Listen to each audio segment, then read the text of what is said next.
இந்த சம்மருக்கு நம்மனால கிளைமேட்டை வந்து எதுவும் பண்ண முடியாது, கண்ட்ரோல் பண்ண முடியாது. சூடு இருக்கதான் செய்யும். நம்ம பாடி ஹீட்டை வேணா நம்மளால கண்ட்ரோல் பண்ண முடியும். ஸோ நீங்கள் வந்து இந்த மோர் ஐட்டம் நிறையா சாப்பிடுங்க. ரொம்ப நல்லது, நம்ம கட் ஹெல்த்துக்கு நல்லது. பால் ஐட்டம் தவிர்த்துட்டு மோர் ஐட்டம் சாப்பிடுங்க. பால் தயிர் ஆகல அதில் ஒரு நல்லது இருக்குது. தயிர் வந்து மோர் ஆகல இன்னுமே உங்களுக்கு நல்லது இருக்குது. டைஜஷனும் நல்லாயிருக்கும், கட் ஹெல்த்தும் இன்க்ரீஸ் ஆகும், சூப்பராக இருக்கும். ஸோ இன்னைக்கு வந்து எல்லார் வீட்லேயுமே மஸ்ட்டாக இருக்கிற ஒரு ப்ராடக்ட் காட்டுறேன். கண்டிப்பாக எல்லார் வீட்லேயும் இருக்கணும். எங்கள் வீட்டில் இதில் மட்டும்தான் தயிர் ஊற்றி வச்சு சாப்பிடுவோம். என்னன்னு பார்த்துட்டிங்கன்னா சோப் ஸ்டோன் தான். சோப் ஸ்டோன் பார்த்துட்டிங்கன்னா இந்த ப்ராடக்ட்ஸ் நீங்கள் பார்க்குறீங்கன்னா கண்டிப்பாக பர்ச்சேஸ் பண்ணி உங்கள் வீட்டில் வைங்க. உங்கள் ஃப்ரெண்ட்ஸ் அண்ட் ஃபேமிலிக்கு ஷேர் பண்ணுங்கள், அவங்களே பர்ச்சேஸ் பண்ண சொல்லுங்கள். ஏன்னா இது மஸ்ட்டாக இருக்கிற ப்ராடக்ட் வீட்டில்.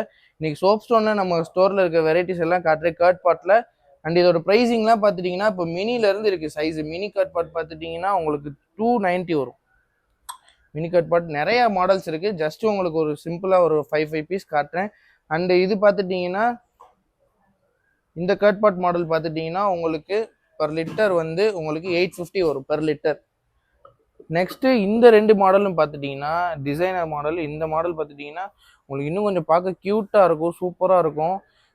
இதோட ப்ரைஸ் பார்த்துட்டிங்கன்னா இது ரெண்டோட ப்ரைஸ் பார்த்துட்டிங்கன்னா 980 வரும்.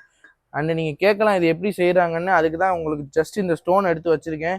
இந்த மாதிரி வர ஸ்டோனை நெக்ஸ்ட்டு கையில் இந்த மாதிரி பண்ணிவிட்டு நெக்ஸ்ட்டு ஸ்டேஜ் இந்த மாதிரி பண்ணுவாங்க. அதுக்கப்புறம் ஒரு ஃபினிஷிங் பண்ணி உங்களுக்கு வந்து சோப் ஸ்டோன் வெசல் எல்லாமே இந்த மாதிரி தான் வரும்.